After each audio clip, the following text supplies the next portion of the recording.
주님의 십자가만이 우리를 살려주심을 감사드리옵나이다. 나를 살려줄 것 같았던 것들이 연약한 것이 깨달아지게 하시니 감사하옵나이다. 십자가에서 부활하신, 무덤에서 부활하신 주님의 생명이 우리를 살리신 것을, 사망 권세가 우리를 넘어뜨릴 수 없는 승리한 자들로, 넉넉히 이기는 자들로 세우신 것을 감사드리옵나이다. 예수께서 우리의 구주가 되시고 십자가에서 하나님 아버지의 무한하신 사랑이 밝히 보이신 것을 인하여 감사드리옵나이다. 성령님, 우리 마음을 깨닫게 하셔서 눈이 열려 십자가에 내 죄가 달린 것을, 나의 육신이 죽은 것을, 사망 권세가 깨어진 것을 보게 하시니 감사드리옵나이다. 하늘 바라보게 하시고 하늘에 영원한 기업이 있는 것을 보게 하시니 감사드리옵나이다. 오늘 사는 동안에도 하나님 영원하신 기업의 풍성한 약속 가운데 믿음으로 살아갈 때 살 길이 열리고 의의 길, 고든 길, 평탄한 길 걷게 하시니 감사드리옵나이다. 주님이 우리의 유일한 능력 되셨사오니 주님만이 우리를 채우시는 은혜로 오늘 함께하여 주시옵소서. 주님의 이름을 높이고 주님의 은혜를 간구하며 말씀을 상고할 때 주여 함께하여 주시어서 주의 생명으로만 산 사람들로 굳건하게 서서 하나님을 높이고 은혜를 받아 누리며 아버지를 누리게 도와주시옵소서. 예수님의 이름으로 기도드리옵나이다. 아멘. 자리에서 일어나셔서 찬송가 288장 예수는 나의 구주사 하시겠습니다.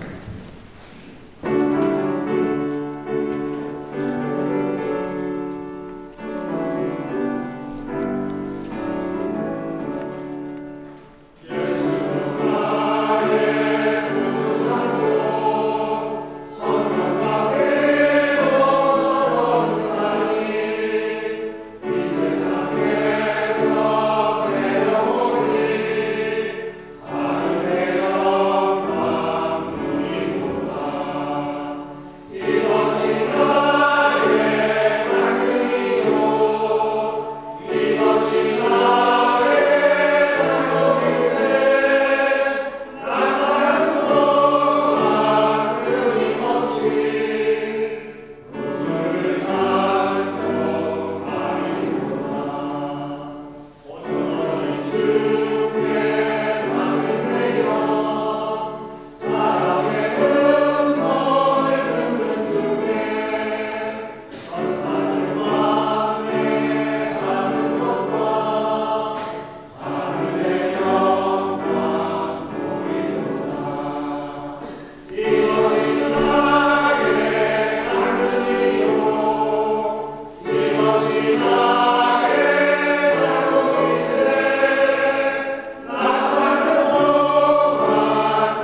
시편 41편 말씀입니다.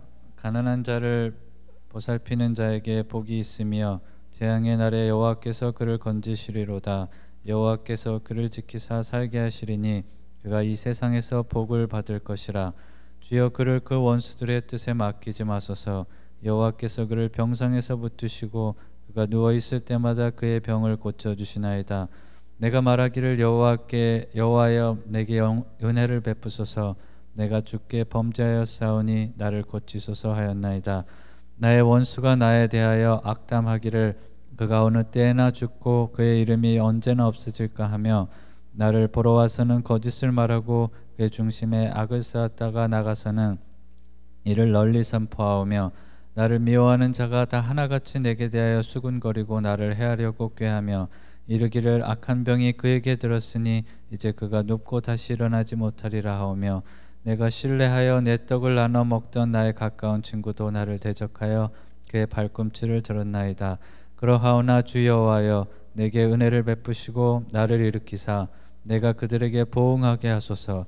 이로써 내 원수가 나를 이기지 못하오니 주께서 나를 기뻐하시는 줄을 내가 알았나이다. 주께서 나를 온전한 중에 붙드시고 영원히 주 앞에 세우시나이다. 이스라엘 하나님 여호와를 영원부터 영원까지 송축할지어다. 아멘. 아멘. 다 같이 기도하시겠습니다. 하나님 아버지, 저희가 주님을 예배하기 위해 이 자리에 나왔습니다.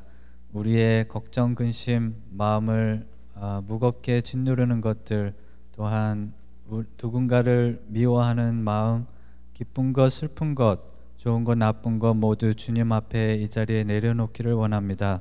주님 앞에 쏟아놓기를 원합니다. 그리하여 주님이 주시는 참된 안식을 저희들 누리길 원합니다. 주님의 전능하심과 신실하심에 저희들 기대길 원합니다. 이 시간 우리의 모든 것을 주님 안에 내려놓고 주님과 참된 교제가 있는 시간이 되기를 원합니다. 이 시간 저희들 참된 예배를 드리길 원합니다. 하나님의 음성을 듣는 예배가 되길 원합니다. 주님의 말씀에 힘이 있고 능력이 있습니다. 그 말씀이 우리와 상관없는 것이 이 시간 되지 않게 하시고 우리가 듣고 영접함으로 우리의 삶의 능력으로 주님의 말씀이 나타나게 하옵소서. 말씀을 전하시는 목사님과 듣는 우리들에게 성령의 임재함으로 함께 하시고 사도심경의 믿음의 고백이 이 시간 우리의 믿음의 고백이 되는 은혜가 있게 하여 주시옵소서. 주님을 찬양합니다. 주님을 경배합니다. 주님을 예배합니다. 홀로 영광 받아 주시옵소서. 예수님의 이름으로 감사하기도 드립니다. 아멘.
올려드린 찬양과 바친 헌물을 위해서 기도하시겠습니다.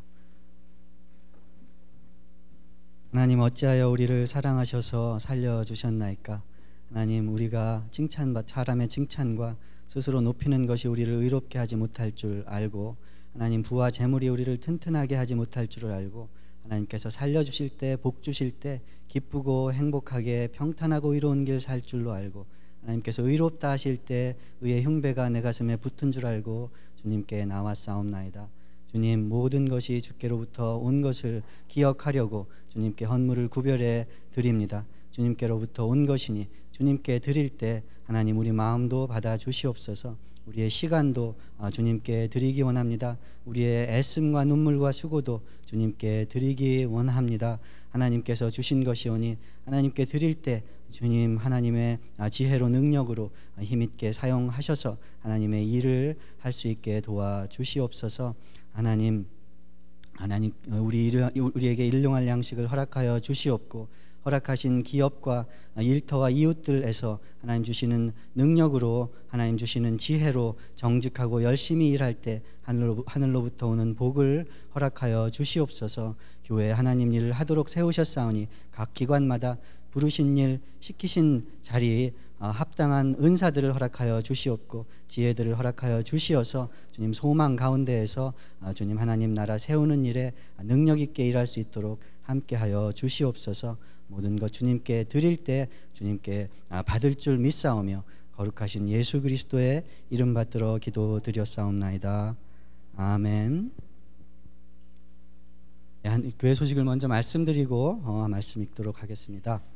오늘 신교후에 운영위원회에 있는 것 기억하시고 우리 교회 일을 점검하는 모임으로 모이기 원합니다.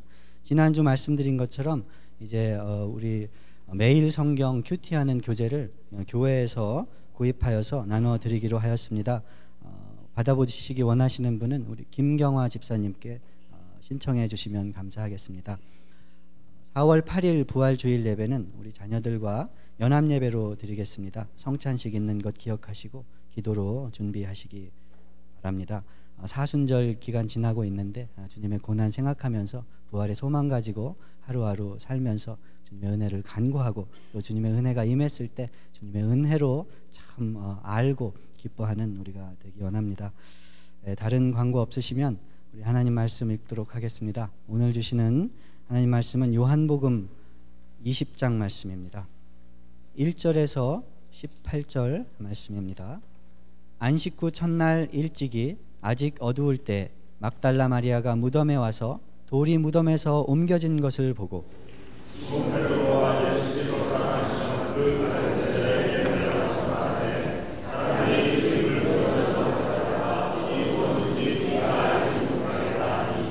베드로와 그 다른 제자가 나가서 무덤으로 갈새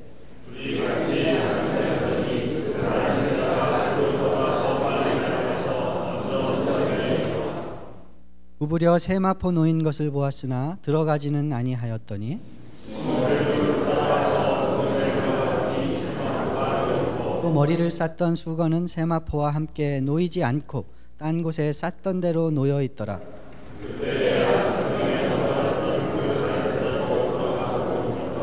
그들은 성경에 그가 죽은 자 가운데서 다시 살아나야 하리라 하신 말씀을 아직 알지 못하더라. 마리아는 무덤 밖에 서서 울고 있더니 울면서 구부려 무덤 안을 들여다보니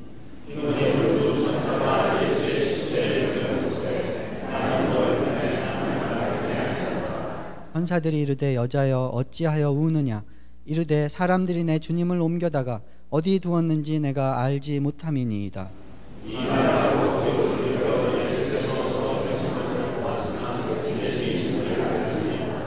예수께서 이르시되 여자여 어찌하여 울며 누구를 찾느냐 하시니 마리아는 그가 동산지기인 줄 알고 이르되 주여 당신이 옮겼거든 어디 두었는지 내게 이르소서. 그리하면 내가 가져가리이다.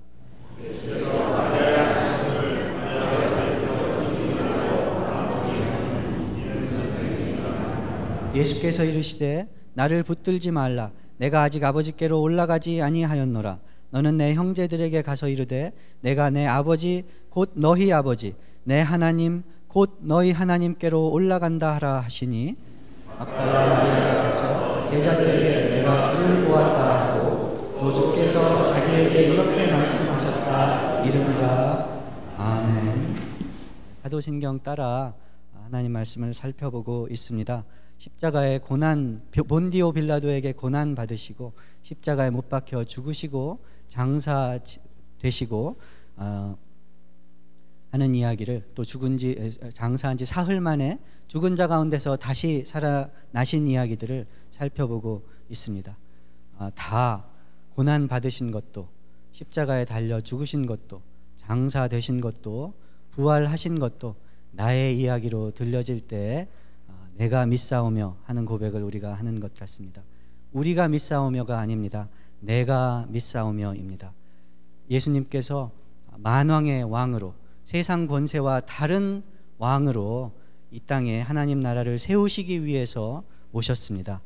그 예수님께서 나의 왕이 되지 않으시면, 예수께서는 내 마음속에 세상 권세가 아직도 왕이고 다스리고 있다면 예수께서는 오늘도 내 마음속에서 심령 가운데서 고난 받으신다는 이야기를 살펴보았습니다.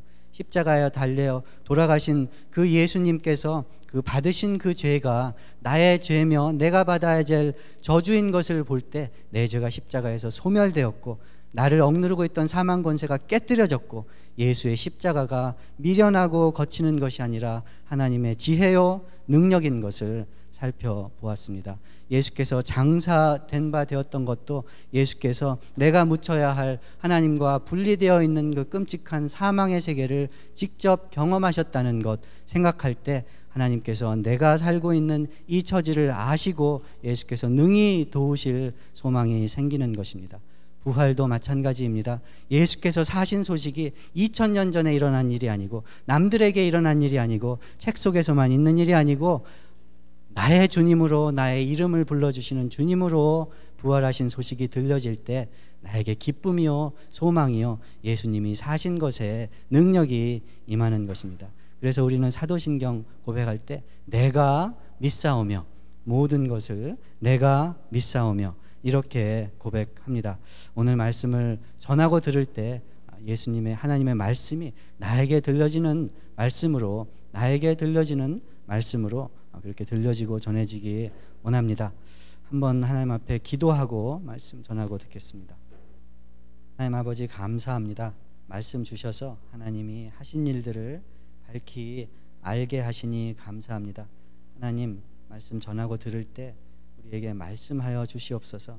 살아계신 주님께서, 하나님의 말씀이요 지혜인 주님께서 이 자리에 함께 계시며 심령 가운데서 역사하셔서 하나님 말씀으로, 나에게 들려주시는 말씀으로 전하게 도와주시옵소서. 예수님의 이름으로 기도드리옵나이다. 아멘.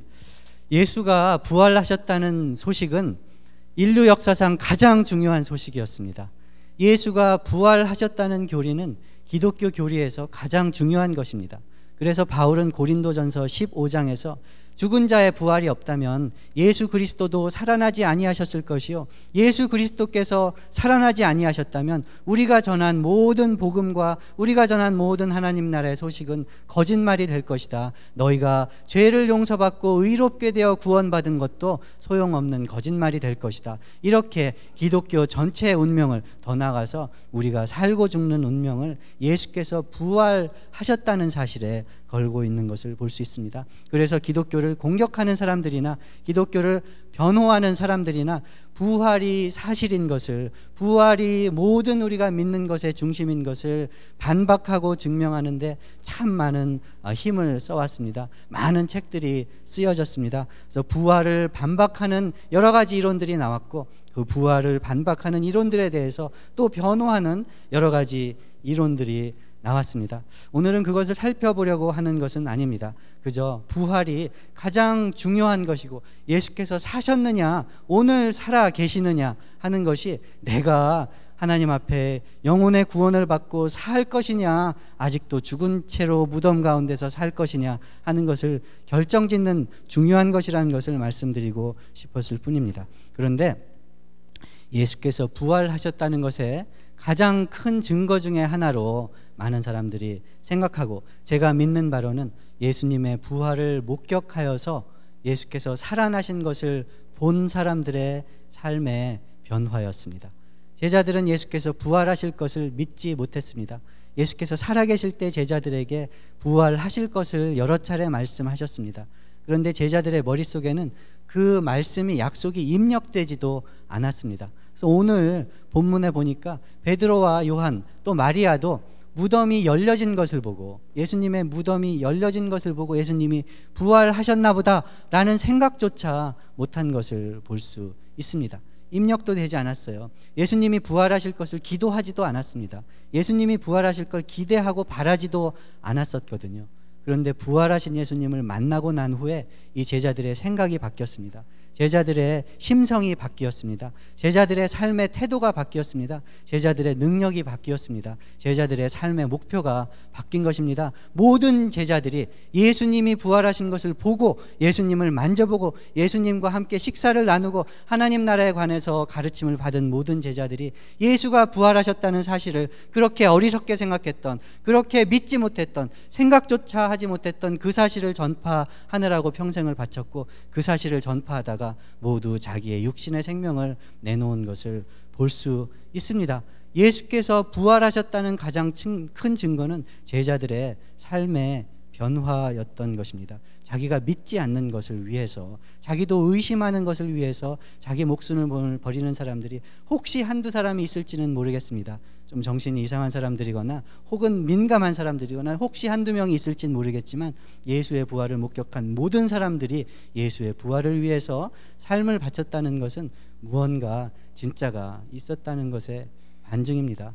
부활은 논리로, 설득으로 이해할 수 있는 것이 아닙니다. 내 삶이 바뀌어지는 사실의 소식의 선포인 것입니다. 오늘도 그런 의미에서 부활의 소식을 전하고 은혜를 받기 원하는 것입니다. 오늘 이야기에서 부활은 모든 복음서에서 예수님께서 부활하신 이야기를 전하고 있습니다. 다 마지막 장에 전하고 있지요. 오늘은 요한복음의 이야기를 따라가면서 예수 부활의 소식이 제자들에게 또 마리아라는 한 여인에게 어떻게 전해졌는지 하는 것을 한번 살펴보기 원합니다. 안식 후 첫날 일찍이 마리아가 무덤에 와서 예수님의 무덤에 왔다고 했습니다. 안식 후 첫날, 안식일은, 유대인의 안식일은 토요일입니다. 예수께서는 금요일 정오에 십자가에 달리시고 금요일 오후 3시경에 돌아가셨습니다. 유대인의 안식일은 금요일 해질 때 시작됩니다. 금요일 해질 때 시작해서 토요일 하루를 지나고 토요일 해가 지면 안식일이 끝납니다. 안식일에는 일을 할 수가 없기 때문에, 짐을 들거나 더구나 시체를 만지는 부정한 일은 할 수가 없기 때문에 제자들이 예수께서 돌아가신 후에 본디오 빌라도에게 예수의 시체를 내려서 장사 지내게 해줄 것을 부탁했습니다. 이거는 빌라도가 이해하지 못했습니다. 말씀드린 것처럼 십자가형은 바로 죽는 형벌이 아니고 며칠 동안 십자가에 달려 고통하다가 지쳐서 죽는 형벌입니다. 그런데 벌써 죽었단 말이냐 한 것이죠. 그래서 확인하러 검시관들을 보냈습니다. 검시관들이 창으로 찔러도 보고 보니까 죽은 게 확실을 하였거든요. 그래서 시체를 내렸습니다.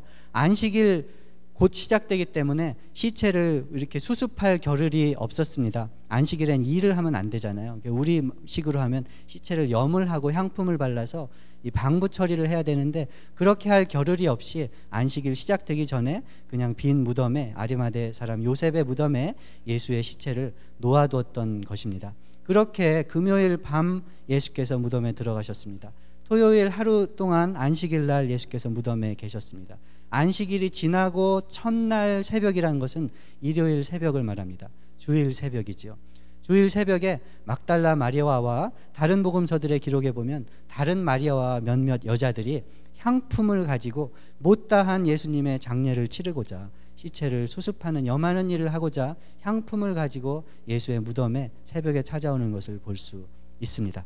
죽은 사람의 일을 하러 온 것입니다. 무덤에 올 때 부활할 것을 기대한 사람 없었습니다. 죽은 시체의 수습을 하려고, 죽은 사람의 일을 하려고 향품을 들고 왔습니다. 그런데 오늘 보시는 것처럼 무덤에 이렇게 돌로 입구를 막아 놓았었는데 열려져 있는 것입니다. 그것을 보고 예수께서 부활하셨다고 생각한 사람은 아무도 없었습니다. 경황스러웠던 것이죠. 누가 시체를 훔쳐갔다고 생각했습니다. 예수를 미워했던 어떤 누군가가 무덤 문을 열고 시체를 훔쳐가서 못된 짓을 시체에 하겠다고 생각을 했을지도 모르겠죠. 슬프고 경황 중에 놀라고 두려웠던 것을 모든 복음서에서 다 볼 수 있습니다. 그래서 마리아가 혼자 견디지 못하고 제자들이 모인 곳에 달려가서 제자들에게 그 사실을 알린 것이지요. 그러자 베드로와 요한 두 제자가 과연 그런가 하고 예수님의 무덤으로 막 달려간 것입니다. 둘이 막 달려가는데 베드로보다는 요한이 달리기를 좀 잘했던 것 같습니다. 요한이 좀 젊었습니다. 그래서 무덤에 먼저 도착했어요. 근데 요한은 조심스럽고 신중한 사람이었고 베드로는 성급하고 성질이 급하고 막 기분파였습니다. 그렇지 않습니까? 베드로가 주님이 물 위를 걸어오시는 것을 보더니 나도 걷게 하여 주십시오 하고서 겁없이 물을 막 걸었던 사람 아닙니까? 그리고 나서 파도를 보니까 내가 무슨 짓을 한 거지? 하고서 물에 빠지기 시작한 사람 아니었습니까? 주님이 너희가 나를 다 배반할 것이다 말씀하시니까 아닙니다. 다른 사람은 다 버려도 저는 주님을 배반하지 않습니다. 주님이 가시는 곳 내가 죽기까지 따라가겠습니다. 이렇게 약속했다가 다 굴기 전에 3번 주인을 부인한 사람이 베드로지 않습니까? 성격 그대로입니다. 베드로는 뒤처졌어요. 이렇게 숨이 차서 나이가 들어서 늦게 무덤에 도착했지만 요한은 이렇게 들여다보고 있었는데 베드로는 쑥 들어가 버린 것입니다. 쑥 들어가서 보니까 예수님의 시체는 보이지 않고 예수님을 쌌던 세마포와 또 머리를 쌌던 수건이 나란히 놓여 있는 것을 본 것입니다. 이 베드로가 들어간 것을 보고 요한도 이제 용기를 얻어 들어갔지요. 그런데 요한은 신중한 사람이라 세마포와 머리 수건이 어떻게 놓여 있는지를 자세히 보고 자세히 기록합니다. 어떤 사람이 예수의 시체를 훔쳐갔다면 세마포와 머리를 쌌던 수건을 그냥 이걸 풀어놓고 가지는 않았겠지 않습니까? 그냥 그째 들고 갔겠지요. 그런데 오늘 요한이 이제 요한을 복음을 기록한 게 요한이니까 기록하고 있는 것은 세마포와 몸을 쌌던 세마포와 머리를 둘렀던 두건이 그대로 놓여 있었다 이렇게 기록합니다. 그런데 이 머리 수건을 묘사하는 말이 참 재미있습니다. 머리를 쌌던 그대로 놓여 있었다. 그러니까 이제 누가 혹시 이걸 풀고 갔다고 할지라도 풀고 시체를 훔쳐갔다 할지라도 이 막 풀고서 한 구대 두지 이거를 잘 개가지고 세마포는 세마포대로 머리 수건은 머리 수건대로 개놓지는 않겠지 않습니까? 그런 의미로 얘기한 것 같습니다. 그런데 머리 수건이 머리를 쌌던 채로 놓여 있었다 이렇게 얘기하는 것은 머리가 이렇게 머리를 수건으로 이렇게 쌌던 그대로 몸만 빠져나가고 그대로 이렇게 놓여 있었다 하는 표현에 가까운 것이죠. 그러니까 요한이 나중에 예수의 부활하신 사실을 알고 깨달은 후에 당시 사실을 기억하면서 세마포와 머리 수건이 어떻게 놓여 있었던지를 자세히 신중한 성격대로 이렇게 기록한 것이지요. 그것을 보고 우리 8절에 보니까 이렇게 이야기합니다. 이 요한이 자기 얘기를 하는 것입니다. 베드로가 가서 머리를 쌌던 수건과 세마포가 놓인 것을 봤습니다. 그때야 무덤에 먼저 갔던 그 다른 제자도 들어가 보고 믿더라. 이게 자기거든요. 요한이거든요. 요한도 자기가 무덤에 들어가서 그 사실을 이렇게 본 다음에 생각하고 믿었다 하였습니다. 이 믿었다 하는 말에 논쟁이 있습니다. 무엇을 믿었다는 것인지. 마리아는 누군가 시체를 옮겼다 하는 보고를 했거든요. 그 사실을 믿은 것인지, 시체가 없어졌구나 하는 것을 믿은 것인지, 혹은 칼빈 같은 사람은 이것이 예수가 누가 훔쳐갔을 것 같지는 않고 이게 놓여있는 상황을 볼 때 예수님께서 부활하셔서 무덤을 나가신 것을 추측으로 짐작한 것을 이야기하는 것이 아니냐 이렇게 이야기하는 사람도 있습니다. 무엇인지 확실히 알 수는 없습니다. 요한이 자기 얘기를 하면서도 뭘 믿었다고 했는지 쓰지 않았으니까요. 그랬는데 중요한 것은 믿었다는 사실이 이 사람들의 삶을 바꾸지는 못한 것입니다. 이 사람들의 생각을 바꾸지 못했어요. 더 슬퍼지지도 않았고 더 기뻐지지도 않았고 힘을 얻지도 않았고 실망하지도 않고 그저 집으로 돌아갔을 뿐입니다. 10절에 보니까 이 두 제자가 자기들 집으로 돌아가니라 이렇게 기록되어 있습니다. 마리아는 돌아갈 수가 없었어요.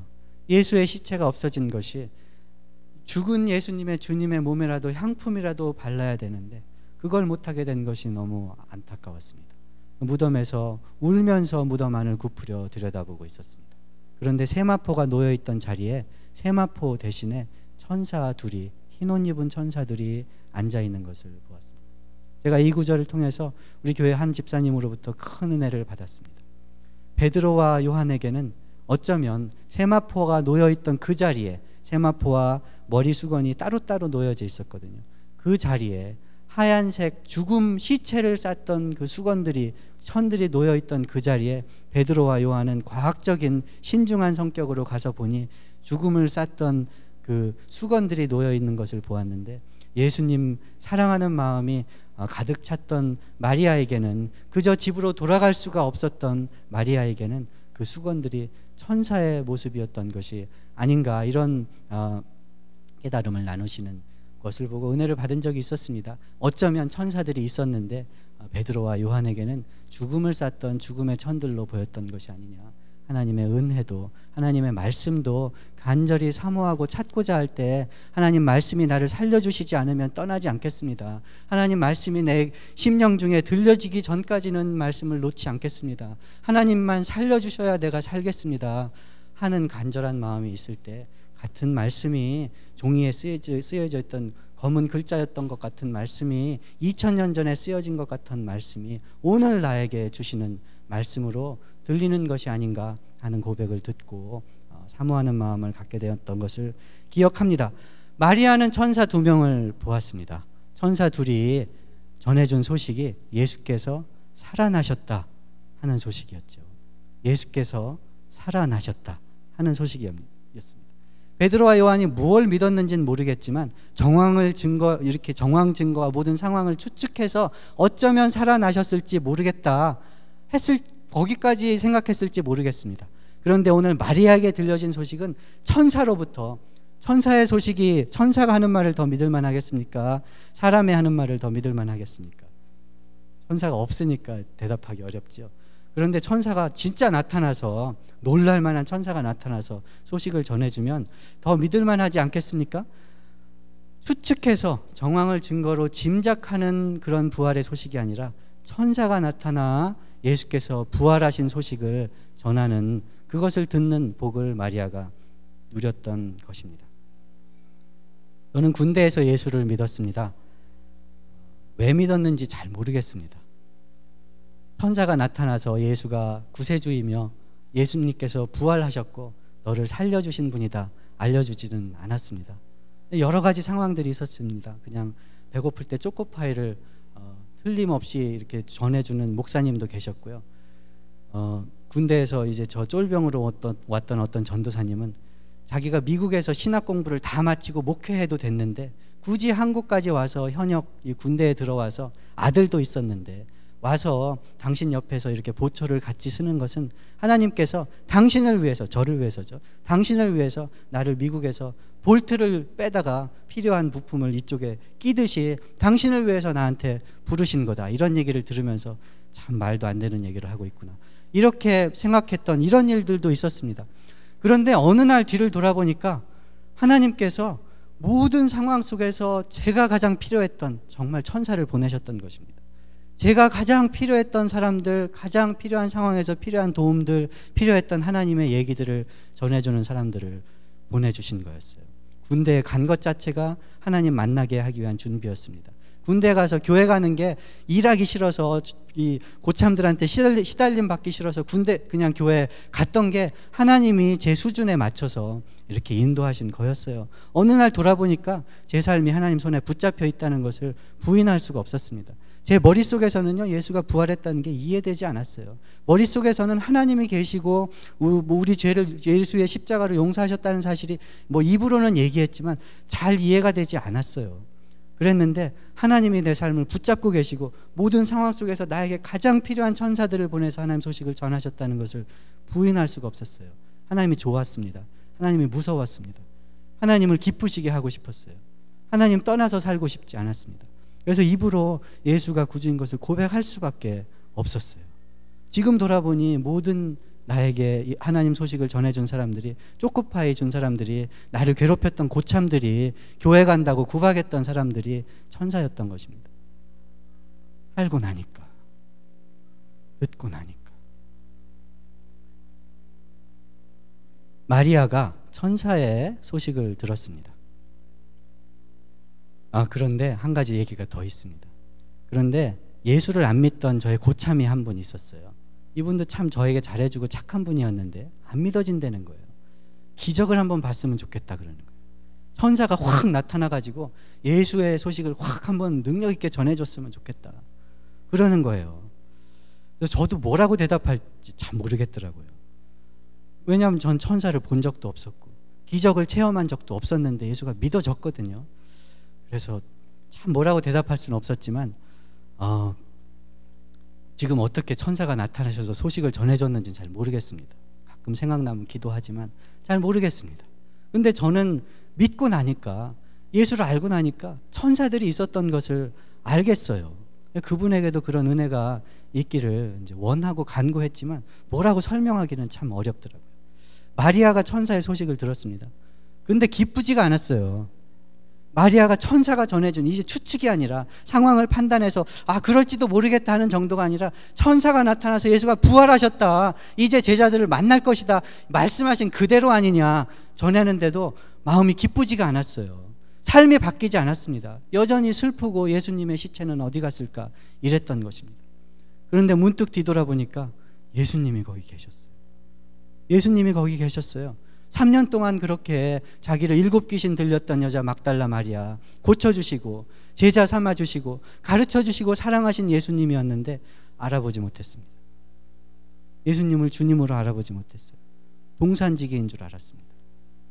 그래서 동산지기인 줄 알고, 당신이 예수의 시체를, 우리 주님의 시체를 어디로 옮겼습니까? 어디다 뒀는지 알려주십시오. 아직도 죽은 자 일을 하고 있는 것이죠. 아직도 시체에 수습할 준비를 하고 있는 것이죠. 아직도 죽은 사람의 일을 하고 있는 것입니다. 알려주시면 제가 가져가겠습니다. 그때 예수께서 이름을 불러주셨습니다. 마리아야.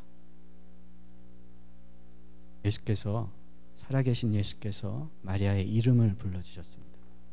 마리아야. 이름을 불러주시니까 마리아의 눈이 띄어졌습니다. 살아계신 예수님이 나의 주님인 것이, 나의 선생님인 것이 보였습니다. 놀라고 무서웠지만 그 발 아래 엎드려서 예수님의 발을 붙잡고 예배 드렸습니다. 부활은 설득하거나 이해하거나 동의하는 것이 아닙니다. 살아계신 예수님께서 나의 주님이 되는 것입니다. 살아계신 예수님과의 관계 속으로 들어가는 것입니다. 예수가 살아서 내가 산 것이 깨달아지는 것입니다. 놀라운 것입니다. 부활은 옛날 얘기가 아닙니다. 부활은 옛날의 기억이 아닙니다. 부활은 기독교의 얘기가 아닙니다. 부활은 나의 이야기입니다.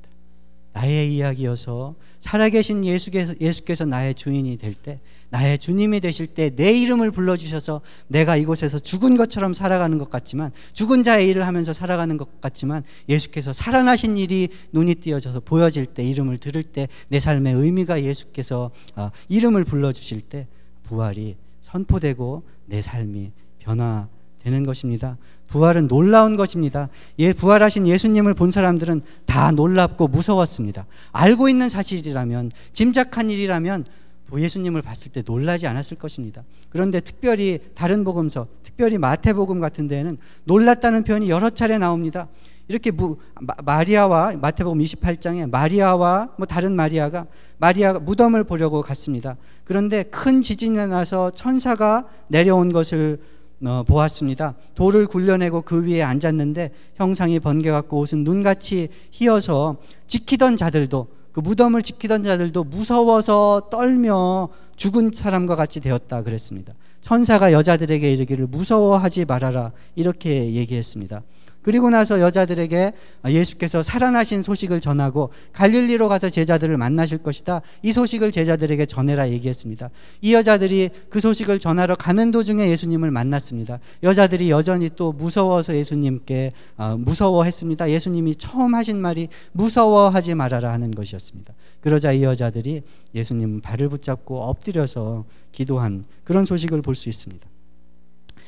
부활은 놀라운 것입니다. 우리는 부활의 소식을 믿습니다. 예수께서 부활하신 것을 믿고, 또 부활절 이제 4월 8일 부활주의를 기다리면서 사순절 예수님의 고난에 동참하며 지내고 있습니다. 그런데 부활은 늘 놀라운 것입니다. 예수께서 살아계신 것이 놀랍다는 것이죠. 오늘 나에게 부활한 소식으로 들려지는 것입니다. 내 생각보다, 나의 기억보다, 내가 알고 있는 교리보다 부활하신 사실이, 부활하신 주님이 더 크고 놀랍고 두렵다는 것입니다. 예수님의 부활이 놀라우십니까? 오늘 하나님께서 살아계신 것이 나에게 놀라운 소식이 되십니까? 이것이 회복되기 원합니다. 예수님이 살아계신 것이 내가 생각하는 것보다 더 크다는 것을, 더 깊다는 것을, 더 높다는 것을, 더 두려운 것이라는 것을, 더 진짜라는 것을 오늘 놀라움으로 보는 우리가 되기를 원하는 것입니다. 그것을 성경은 하나님을 두려워하는 것이라고 이야기합니다. 하나님을 두려워하는 것이 지혜의 근본이라 그러잖아요. 하나님이 내 생각보다 크다는 것이지요. 놀랄 준비가 되어 있다는 것이지요. 하나님을 두려워하면 현실을 더 똑바로 보게 됩니다.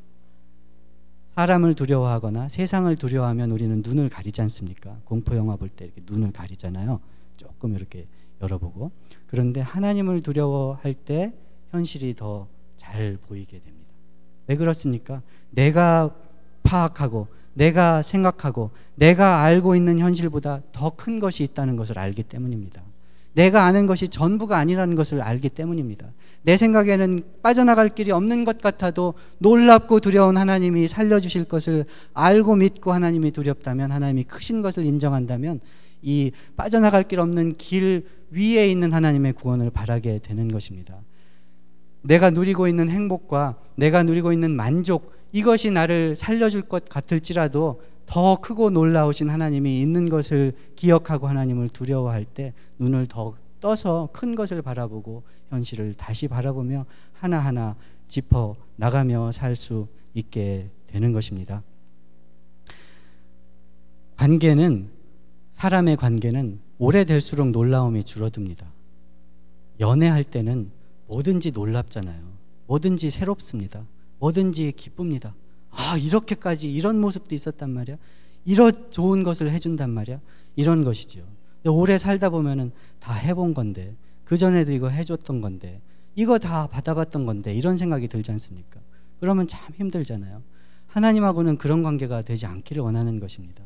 다 알고 있는 건데, 다 들어봤던 것인데, 다 받았던 은혜인데, 다 지나가 봤던 것인데 한다면, 살아계신 하나님이 오늘 살아계셔서 나를 놀랍게 하고 두렵게 하고 내 생각보다 큰 것을 주시는 하나님과의 살아있는 관계가 되지 않는 것의 증거가 반증이 아닌가 생각하는 것이죠. 날마다 놀라고 날마다 하나님 앞에 엎드려 예배하는 그런 신앙생활이 되기를 축원합니다. 이스라엘 백성들에게 40년 동안 매일 내렸던 하늘로부터 내려오는 양식의 이름이 만나였습니다. 만나라는 이름은 이게 도대체 뭐냐 하는 것입니다. 이게 도대체 뭐냐 하는 것입니다. 날마다 아침마다 틀림 하루도 빠짐없이 내렸습니다. 각 사람이 그날 먹을 딱 그 분량만큼 내렸습니다. 안식일 전날에는 딱 이틀 분량이 내렸거든요. 매일 생각해 보세요. 40년 동안 매일 아침 내렸거든요. 그런데 매일 아침 그것을 주시면서 뭐라고 그걸 부른 거예요? 이게 도대체 뭐냐? 이게 웬 은혜냐 하는 거죠. 이게 웬 구원이냐? 이게 도대체 뭐냐? 이게 왜 도대체 어떻게 된 은혜냐 하는 것이죠. 우리가 하나님께 은혜 받는 것은, 우리가 하나님의 구원을 받는 것은 그런 것입니다. 도대체 이게 웬 은혜냐? 왜 날 사랑하나? 오늘 찬양한 것처럼 왜 날 사랑했는지, 왜 날 구해주시는지, 왜 날 살려주셨는지 날마다 새롭고 날마다 놀라운 것이 우리의 신앙생활입니다. 물을 마셔보면 목말랐던 것을 알게 됩니다. 엄마를 만나서 무릎 까진 거 울다 보면 아픈 것을 알게 되는 거예요. 구원을 받으면 죽었던 것을 알게 되는 것입니다. 잠을 깨봐야 꿈꿨던 것을 알잖아요. 잠을 깨봐야 잠들고 있었던 것을 아는 것입니다. 날마다 구원 받으시기 바랍니다. 날마다 하나님 만나시기 바랍니다. 날마다 깨어나시기 바랍니다. 날마다 다시 사시기 바랍니다. 저도 그것을 간구하고, 하나님 어떻게 된 겁니까? 왜 오늘은 안 살려주시는 겁니까? 왜 여기에는 응답이 없으신 것입니까? 응답을 받을 때까지 기도하기 원합니다. 하나님께 붙어 있을 때 하나님의 구원이 임해서 우리를 놀라게 하는 그런 구원들이 있기 원합니다. 하나님의 놀라운 구원이 우리 가운데 임할 때 하나님의 부활은 현실에서 이 육신을 입고 사는 이 생활을 바꿔 놓습니다. 꿈 얘기를 했는데 노장가 장장가 하는 사람이 그런 이야기를 했습니다. 잠자다가 꿈을 나비가 되어서 날아다니는 꿈을 꾸었는데 나비가 내 꿈을 꾸는 것인지 내가 나비 꿈을 꾸는 것인지 참 모르겠다 이런 말을 했지 않습니까? 이게 뭐 한자말로 되어 있는데 그건 잘 모르겠습니다.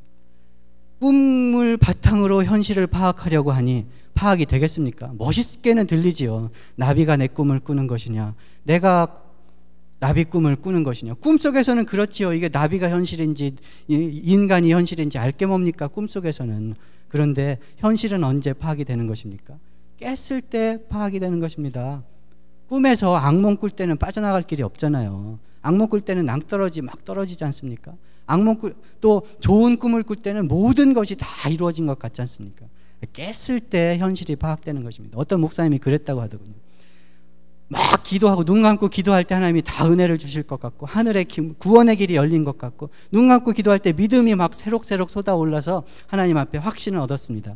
눈을 뜨고 현실을 똑바로 보니까 현실은 똑같대라는 것이죠. 그래가지고 다시 현실을 보게 되었다. 그런데 그것을 몇 번 하다가 하나님의 구원을 얻다 보니까 눈 감고 기도할 때가 현실이라는 것 아닙니까? 눈 감고 기도할 때가 눈 뜨고 현실을 볼 때보다 더 똑똑하게 현실을 보고 있더라는 것이죠. 부활이 우리 삶을 바꿔놓는 것은 그렇습니다. 예수님의 부활이 예수께서 부활하신 것이 사실이고 나의 주님이 되셨고 예수께서 부활의 첫 열매가 되셔서 우리도 이 세상에서 이렇게 살다가 끝나는 것이 아니고 이곳에서 누리는 행복이 끝이 아니고 이곳에서 당하는 어려움이 끝이 아니고 이것보다 더 높고 깊고 영원한 삶이 있다는 것을 알 때 잠에서 깬 것처럼 우리 삶의 현실이 파악되는 것입니다. 고통 중에서도 절망하고 길이 없는 것처럼 죽은 사람처럼 살지 않는 것입니다. 행복하고 부유한 가운데서도 그것을 놓치면 죽을 것처럼 이것 붙잡고 이걸 지키려고 하나님도 안중에 없고 이웃도 안중에 없는 삶에서 벗어날 수 있다는 것입니다. 더 크고 놀라운 것이 더 영원한 삶이 우리에게 있다는 사실이 우리의 현실을 파악하게 할 때 잠에서 깬 사람이 꿈을 훌훌 터는 것처럼 꿈에 있었던 일을 바른 정신으로 파악할 수 있는 것처럼 우리에게 부활이 있다는 사실이 영원한 삶이 있다는 사실이 오늘 살고 있는 이 삶을 잘 파악하게 한다는 것이죠. 때로는 힘을 줍니다. 때로는 겸손하게 합니다. 때로는 하나님의 마음으로 마음이 상하게 합니다. 때로는 하나님의 주시는 힘으로 용기를 갖게 하는 것이죠. 오늘 어떤 상황에 처해 계십니까? 죽은 사람의 일을 하지 않고 산 사람의 일을 하며 살기 원합니다. 죽은 사람의 일을 하려고 오늘 당한 일이 나의 전부인 것처럼 오늘 누리는 기쁨이 놓치면 죽는 것처럼 살지 않기 원합니다. 더 깊고 더 놀랍고 더 영원한 삶이 예수의 부활로 첫 열매가 열려서 우리에게도 영원한 삶이 부활이 약속되어 있는 것을 믿고 바람으로 믿음의 눈으로 오늘 바라보고 믿음의 힘으로 어려움을 이기고 믿음의 힘으로 겸손하여지고 믿음의 힘으로 사랑하여 하나님 나라를 이루는 저와 여러분이 되기를 주님의 이름으로 축복합니다. 기도하시겠습니다. 하나님 아버지 감사합니다. 주님의 고난을 생각하는 사순절 기간입니다. 부활절이 이미 달력에 예정되어 있지만 하나님 아버지 오늘 우리가 주님의 고난을 생각하면서 사순절을 지내는 것은 우리가 죽을 일을 할 사람들이 아니요 부활의 소망 가운데 오늘 지날 사람들인 것을 기억하게 하심인 줄 믿습니다.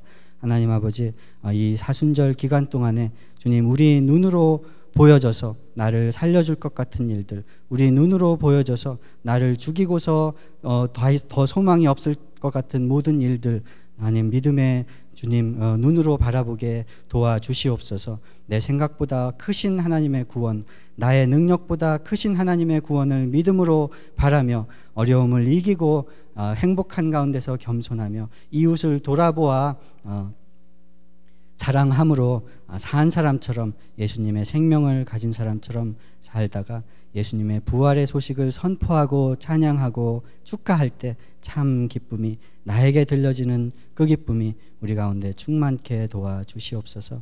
감사드리며 예수님의 이름으로 기도드리옵나이다. 아멘. 자리에서 일어나셔서 살아계신 주 함께 찬양하시겠습니다. 이 찬양이 복음성가였는데 새 찬송가에 들어와 있습니다. 가사는 복음성가 가사로 하도록 하겠습니다.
이제는 사망 권세를 깨뜨리고 부활하셔서 부활의 첫 열매로 우리에게 부활의 소망이 있게 하신 우리 주 예수 그리스도의 은혜와 독생자를 내어주시기까지 우리를 사랑하시되 그에게 가장 높은 이름 만 위에 만왕의 왕의 이름을 주신 우리 하나님 아버지의 무한하신 사랑하심과 눈떠 지금 사는 일이 죽을 일이 아니요 사한 소망의 일인 것을 깨닫게 하시고 능력 주시는 성령님의 교통하시며 역사하심이 부활의 소망을 바라는 모든 사람들의 머리 위에 이제로부터 영원까지 함께 계실지어다.